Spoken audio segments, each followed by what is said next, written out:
Oui, merci Madame la Présidente. Oui, je voudrais effectivement souligner la qualité du travail qui vient de nous être présenté, qui vient d'ailleurs utilement compléter, et comme vous l'avez dit d'ailleurs, des travaux antérieurs et qui finalement sont tout à fait intéressants. Vous insistez dans votre propos sur la différence de qualité, de perception de la qualité que peut avoir une personne, un salarié ou un chef d'entreprise par rapport à la médecine du travail le concernant dans son entreprise. Je pense qu'en fait, vous attirez l'attention sur un phénomène qu'ensuite vous décrivez très bien, c'est le problème de la prévention. Ceux qui sont contents, c'est parce qu'il y a de la prévention. Ceux qui ne le sont pas, c'est parce qu'il n'y a pas de prévention. Je pense que c'est l'un des points tout à fait importants.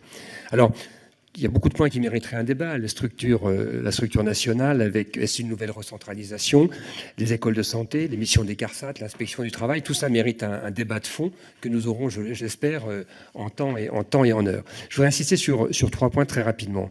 C'est la disparition de la proximité. Parce que nous avons, et finalement, la structure région santé au travail qui risque de se mettre en place.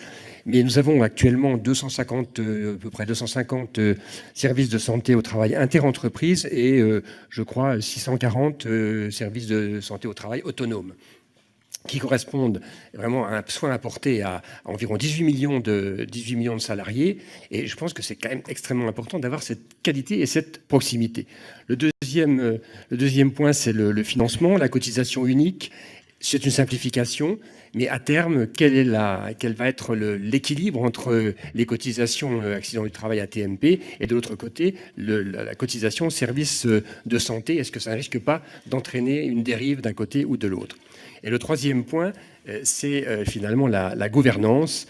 Dans la gouvernance, il y a une remise en cause finalement du paritarisme de gestion actuel, puisque nous voyons entrer l'État dans le système au niveau national et peut-être au niveau régional d'ailleurs aussi, je crois. Et là, il y a un problème qui se pose sur l'articulation entre le national, le régional et la gouvernance. Merci. Madame de Vaucouleurs pour le MoDem.